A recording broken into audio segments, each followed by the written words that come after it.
¿Cómo están? Continuando con las exposiciones, el día de hoy vamos a ver un tema de neumología que es la enfermedad pulmonar obstructiva crónica, conocida como EPOC. Por definición, en este caso, es un síndrome que está caracterizado por la obstrucción crónica difusa de las vías aéreas inferiores de caracteres inflamatorios e irreversibles con destrucción progresiva del parénquima pulmonar. Su clasificación incluye dos enfermedades. Por un lado tenemos la bronquitis crónica y el enfisema pulmonar, que son enfermedades que afectan al adulto mayor y se manifiestan a los 50-60 años, con predominio en el sexo masculino. Son similares ambas, ¿no? Pues ambas son causadas por el tabaco y llevan a la disnea y son irreversibles. A su vez, se difieren prácticamente en que la bronquitis crónica afecta a los bronquios, hipertrofia y la hiperplasia de las glándulas. En cambio, el enfisema pulmonar causa destrucción del alveolo con formación de quistes, ¿no? Si hablamos de su etiología, la principal causa es prácticamente el tabaquismo, ¿no? Es la principal causa del tabaquismo. Esto se debe a los efectos del tabaco en las vías respiratorias.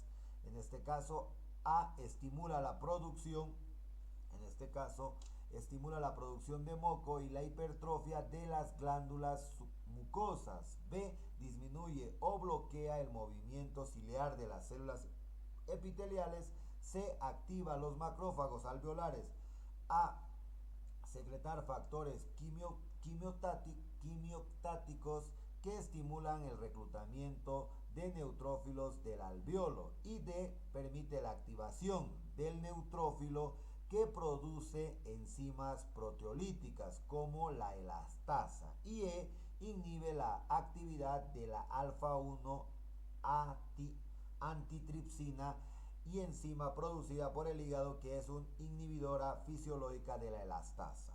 La mayor parte de los pacientes con EPOC tienen una carga de 40 cajetillas por año, no consumen 40 cajetillas por año, siendo infrecuente en los que usan menos de 20 cajetillas al año como tal, ¿no? Eso en relación al tabaco. La deficiencia de la alfa-1 antitripsina es una enfermedad genética autosómica recesiva que cursa frecuente con enfisema pulmonar en niños y adolescentes. Esta enzima es la inhibidora fisiológica de las elastasas y su ausencia deja libre la elastasa del neutrófilo, que va dirigido progresivamente del parénquima pulmonar. Se sospecha cuando se presenta enfisema en menores de 45 años, enfisema con predominio en base, historia familiar de enfisemas, enfermedades hepáticas asociadas, enfisemas en no fumador. La deficiencia de alfa-1 antitripsina también puede causar otras enfermedades como la enfermedad hepática, en este caso la cirrosis. Factores de riesgo: aquellas personas que son fumadores pasivos. La polución atmosférica también es un factor de riesgo. La exposición ocupacional a polvo de minas de carbón, oro, humo, enfermedad por virus sincitiales respiratorios en la infancia. Luego tenemos que la bronquitis crónica es una enfermedad crónica en la cual el paciente presenta tos productiva, generalmente matinal, por más de 3 meses consecutivos al año, pero por lo menos 2 años, ¿no? La principal etiología es el tabaco, en este caso. En esta enfermedad es importante el índice de Riet, que es el cuociente, ¿no?, del espesor de la pared y es de las glándulas bronquiales. N igual a 0.25. Este índice está aumentado en la bronquitis crónica y prácticamente es mayor o igual a 0.6. Las principales alteraciones son la hiperplasia e hipertrofia de las glándulas submucosas secretoras de moco. 2. La disminución del lumen de las vías aéreas distales por el espaciamiento de las paredes bronquiales, por edema e infiltración de las células inflamatorias. 3, hipertrofia del músculo liso bronquial. Y 4, la fibrosis. El enfisema pulmonar es un aumento anormal de los espacios aéreos distales en los bronquiolos terminales decurrentes de la destrucción progresiva de los septos alveolares. Las alteraciones: va a haber pérdida del tejido elástico que sostiene la pared bronquial, lo que disminuye, en este caso, lo que llega a disminuir el lumen de las vías distales, y puede haber bullas enfimatosas, ¿no? Que llegan a ser acúmulos de aire y generalmente no hay fibrosis. Clasificación del EPOC: puede ser centroacilar, paracilar o paraseptal y panacinar. Si es centroacilar, es la variedad más común. Hay, en este caso, lo que es un alargamiento y destrucción, se encuentra en los bronquiolos respiratorios, o sea, en la región central del acino, ¿no? Es la forma más relacionada con el tabaco y predomina en los lóbulos posteriores. La paracinar o paraseptal tiene que ver con la destrucción, que es distal, menos frecuente, relacionado con el neumotórax. Y la panacinar es típico de la deficiencia de alfa-1 antitripsina. Es el proceso, se distribuye uniformemente en el acino, en región central y distal, predominio en bases pulmonares. La fisiopatología: en la EPOC la fuerza inspiratoria está disminuida, ¿no? Entonces el aire no ingresa, el aire no sale, ¿no? La fuerza expiratoria está disminuida por la disminución de la elasticidad, o sea, por el enfisema, y la resistencia está aumentada por la disminución del tejido elástico o por el edema de la mucosa, ¿no? Esta alteración está asociada a una presión pleural e intratorácica positiva y colapso de las vías aéreas. Impide eliminar el aire en porciones periféricas del pulmón, llevando el atrapamiento de aire, y con esto aumento del volumen residual, ¿no? Y el aumento de la capacidad residual funcional y el aumento de la capacidad pulmonar total.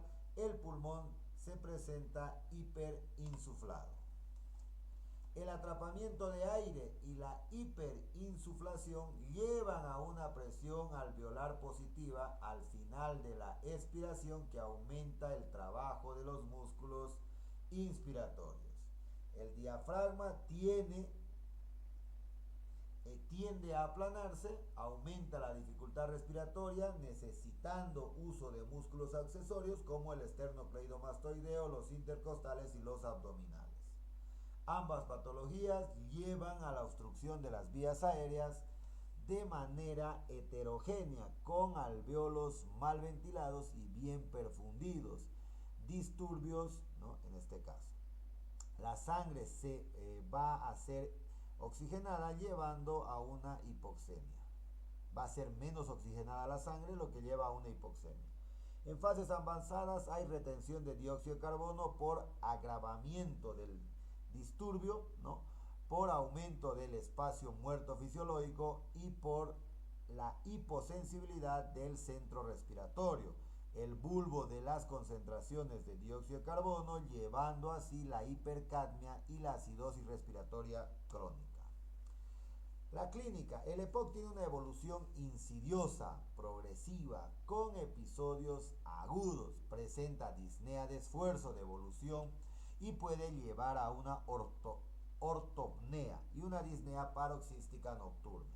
Hay aumento de la fase expiratoria, contracción de músculos abdominales. Paciente puede estar cianótico o puede estar pletórico en este caso.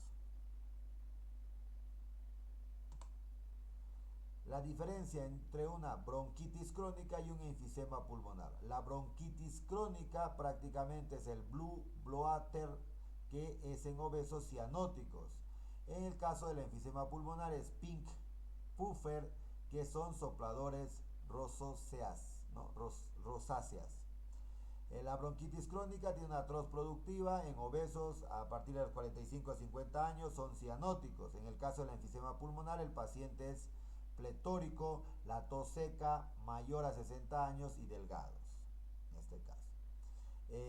La bronquitis crónica tiene mayor alteración en el intercambio gaseoso con lo que es la hipoxemia significativa, menor disminución de la presión parcial de oxígeno y aumento de la presión parcial de dióxido de carbono. También hay cianosis, poliglobulia, hay un cor pulmonar, en este caso hay una congestión sistémica, los obesos tienen apnea del sueño, murmullo vesicular disminuido y se auscultan roncos, sibilancias y estertores. En el caso del enfisema pulmonar, prácticamente el paciente es pletórico, como ya les decía, la tos seca, pacientes mayores de 60 años, delgados, ¿no? El tórax en tonel, va a presentar un tórax en tonel, va a presentar un aumento del diámetro antero-posterior por hiperinsuflación pulmonar. El paciente es delgado con disnea respiratoria, ¿no? Son sopladores, sin signos de cor pulmonar, el enfisema no tiene cor pulmonar, sin hipoxemia significativa, la presión parcial de oxígeno y la presión parcial del dióxido de carbono son normales. El murmullo vesicular disminuido, sin ruidos agregados, ¿no? Y la disminución de la expansibilidad y la elasticidad, ¿no? Hay una disminución de la expansibilidad y elasticidad. Y el aumento del timpanismo en la percusión. El diagnóstico, para el diagnóstico se puede solicitar exámenes complementarios o exámenes de laboratorio. Por un lado tenemos al hemograma, ¿no? Y ahí vamos a encontrar la poliglobulia, en este caso. Tenemos al ionograma, tenemos a la gasometría que se va a encontrar alterado en fases avanzadas. Se evidencia lo que es la hipoxemia, eso tenemos que recordar, una discreta acidosis.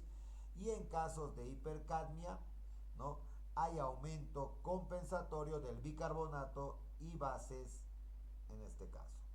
El electrocardiograma va a presentar alteraciones de cort pulmonare, como sobrecarga del ventrículo derecho y taquiarritmias, ¿no? Si realizamos rayos X de tórax, solo se encuentran alterados en enfermedades avanzadas.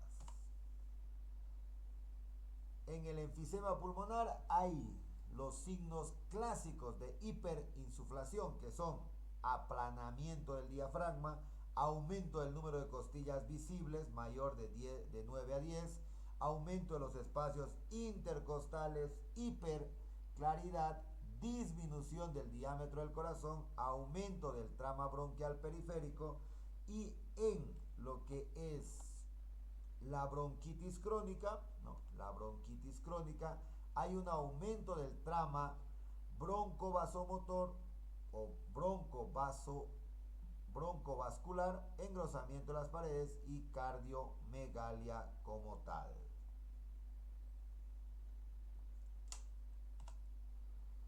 Alfa 1 antitripsina, ¿no? El alfa 1 antitripsina, su valor normal es 150 a 300 microgramos decilitro y en el EPOC se encuentra menor a 100 miligramos por decilitro.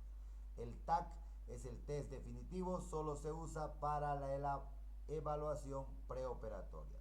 La prueba de función pulmonar, también mandatorio para el diagnóstico, se realiza lo que es la espirometría. Lo más importante es el volumen expiratorio, ¿no? Forzado en un segundo, y la relación del BEF1, el CBF, ¿no? La capacidad vital forzada en este caso, ¿no? Y el BEF es el volumen expiratorio forzado, ¿no? Esta relación se conoce también como el índice de Tifa-Neuf. Lo primero que se altera es el flujo expiratorio forzado, ¿no? El flujo, en este caso, expiratorio forzado, y hay además aumento del volumen residual, aumento de la capacidad residual funcional y el aumento de la capacidad pulmonar total. El BEF, que es el volumen expiratorio forzado 1, determina el grado de obstrucción utilizando para el estadio de la enfermedad y para indicar el pronóstico. lo que es el volumen expiratorio forzado menor a 1.1 permite la sobrevida menos del 50% en 5 años.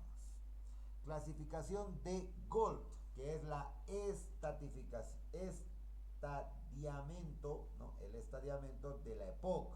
0, ¿no? Estadio 0, riesgo de EPOC, ¿no? Riesgo de EPOC, ahí vamos a poder ver tos más expectoración.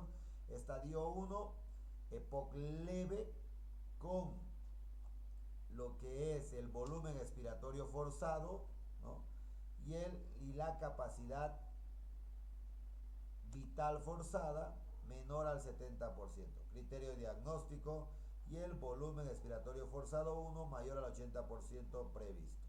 En el estadio 2 el EPOC es moderado, el volumen expiratorio forzado 1 y la capacidad vital forzada menor al 70%, y si el volumen expiratorio forzado 1 y el 50 al 80% es esperado, y la disnea de esfuerzo. En el volumen 3 el EPOC es grave, lo que es el volumen expiratorio forzado 1 y la capacidad vital forzada es menor a 70. El volumen expiratorio forzado 1 es entre el 30 al 50% esperado, y hay una disnea en reposo. Estadio 4, la EPOC es muy grave, el volumen expiratorio forzado 1 y el volumen y la capacidad vital forzada menor al 70%, ¿no?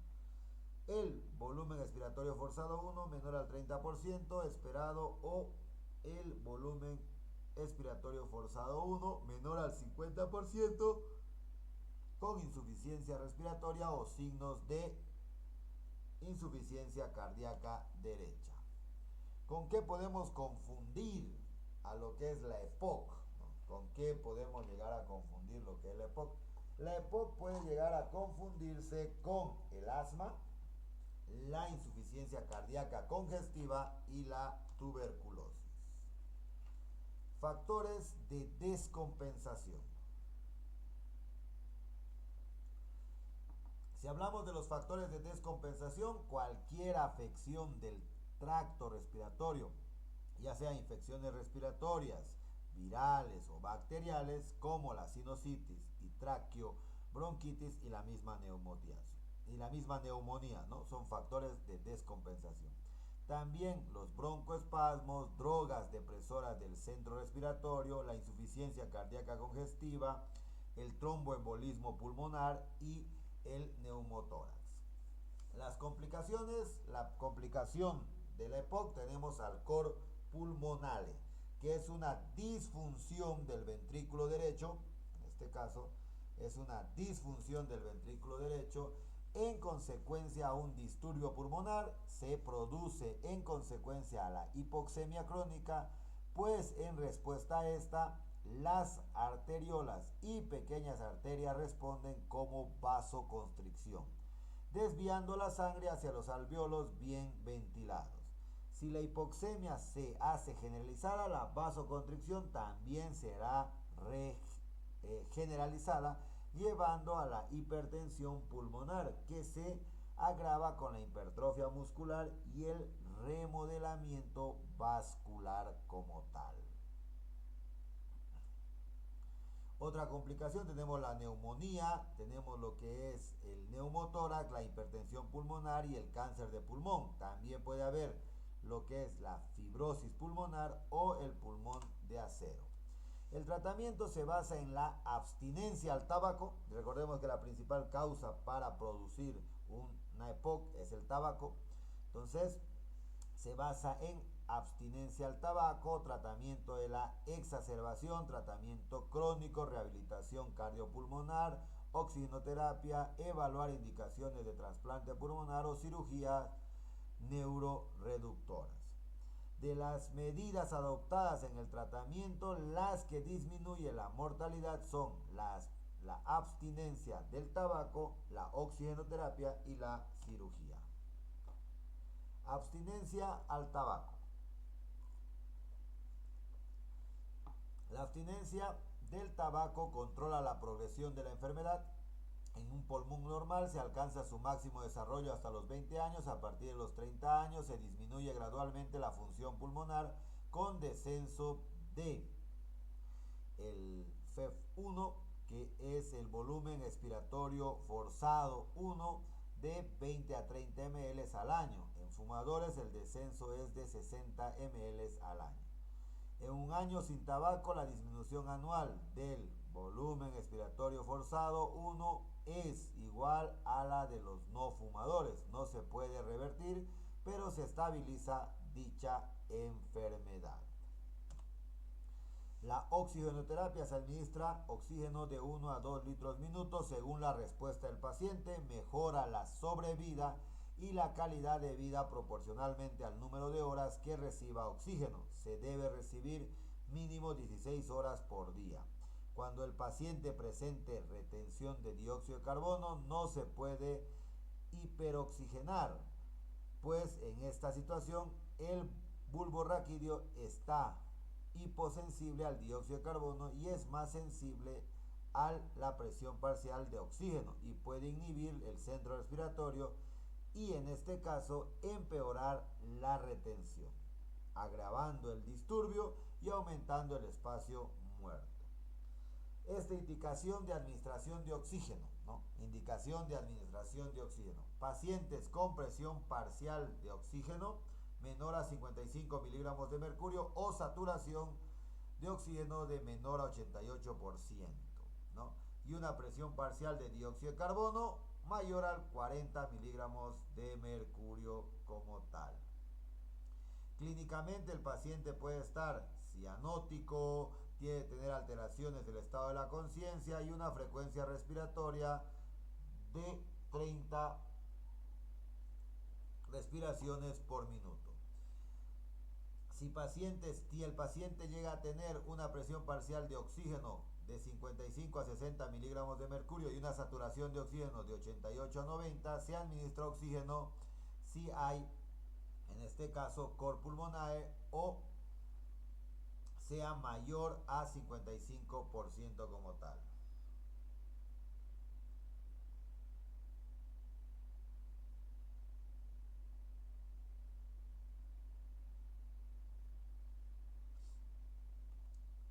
Tratamiento de las exacerbaciones, ¿no? Se puede tratar con antibióticos, se administra, se presenta de 2 a 3 criterios: aumento de la expectoración, alteración del aspecto de la expectoración hacia purulento o aumento de la disnea. Se utiliza exacerbaciones leves, amoxicilina y ácido clavulánico, y en casos graves con quinolonas propiamente, el levofloxacino y el norfloxacino. Corticoides en caso de disnea o subclínicos, pues disminuye la frecuencia de intubaciones, mejora la clínica y disminuye la reincidencia de episodios agudos. Se puede usar la prednisona, la metilprednisolona y la hidrocortisona en este caso, ¿no? Se debe asociar un beta agonista de corta duración como el salbutamol, el fenoterol y la terbutalina, como con un anticolinérico de mayor duración como el bromuro de hipatropio cada 4 a 6 horas. La ventilación no invasiva en casos de disnea grave, acidosis grave, si hay alteraciones del estado de conciencia y la saturación es menor al 70%, se realiza ventilación invasiva.